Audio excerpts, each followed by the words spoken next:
warahmatullahi wabarakatuh dengan NIM D1C1220003 dengan kelas R001.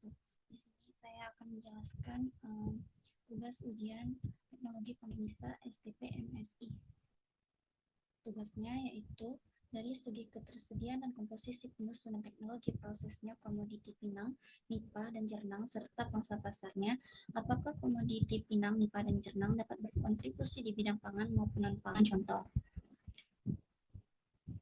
Baiklah, yang pertama itu ada ketersediaan dan komposisi penyusunan ini, khususnya varietas pinang betara memiliki produksi yang signifikan dengan sekitar 5-6 ton per tahun. Luas lahan untuk pinang di Provinsi Jambi mencapai 22 hektar dengan sebagian besar lahan ditanami tanaman menghasilkan.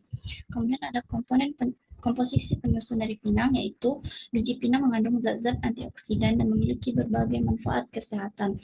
Selain itu, pinang juga digunakan dalam industri kosmetik dan farmasi. Yang kedua itu ada nipah. Dapat ditemukan di beberapa wilayah Indonesia. Tanaman ini memiliki potensi yang besar dalam produksi gula nipah dan bahan baku kerajinan. Ada komposisi penyusun dari nipah ini, yaitu daun nipah digunakan untuk atap, sedangkan air nira memiliki rasa yang khas dan sering digunakan. Yang ketiga itu ada jernang. Ketersediaan jernang atau damar banyak ditemukan di hutan tropis Indonesia. Produksinya tergantung pada keberadaan hutan dan pengelolaan yang baik. Dan ada komposisi penyusunan jernang mengandung resin yang digunakan dalam industri cat, kosmetik, dan farmasi. Resin ini kemudian yang kedua itu ada teknologi proses dan pangsa pasarnya, di mana pinang, teknologi proses pengolahan pinang melibatkan pengeringan biji dan pemanfaatan alat modern untuk meningkatkan kualitas. Penyuluhan kepada petani juga penting untuk meningkatkan hasil. Kemudian ada pangsa pasar pinang, diekspor ke berbagai negara dengan Thailand sebagai tujuan utama.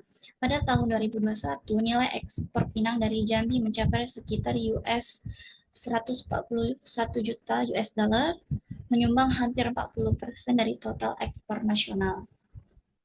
Kemudian ada nipah, di mana untuk teknologi proses nipah ini, pengolahan nipah untuk gula melibatkan pemanenan air nira dan proses fermentasi. Teknologi modern dapat meningkatkan efisiensi produksi gula nipah. Kemudian ada pangsa pasar. Gula nipah mulai dikenal di pasar internasional, terutama di kalangan konsumen yang mencari alternatif gula alami. Yang ketiga itu ada jernang, di mana teknologi proses dari jernang ini yang tepat untuk menjaga kualitas. Pengolahan resin menjadi produk akhir juga memerlukan teknologi yang baik. Kemudian ada pangsa pasar jernang. Jernang memiliki pasar yang baik di industri cat dan kosmetik. Kemudian yang ketiga itu ada kontribusi di bidang pangan dan non-pangan.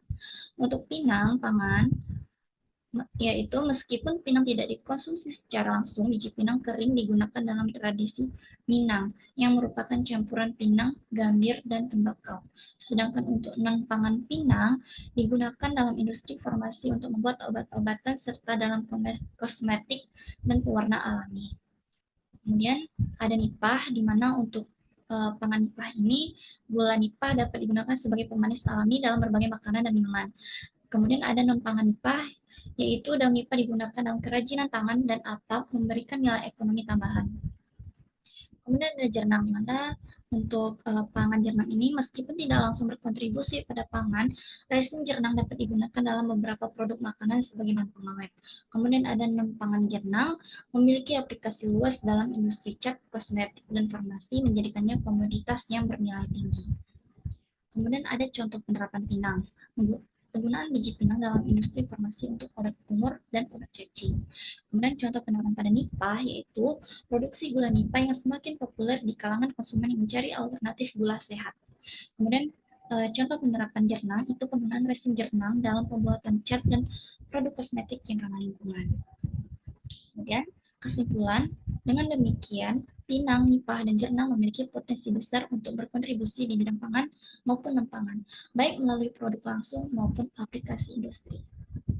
Baiklah, sekian dari presentasi atau penjelasan saya mengenai potensi pinang, jernang, dan nipah. Saya akhiri. Wassalamualaikum warahmatullahi wabarakatuh.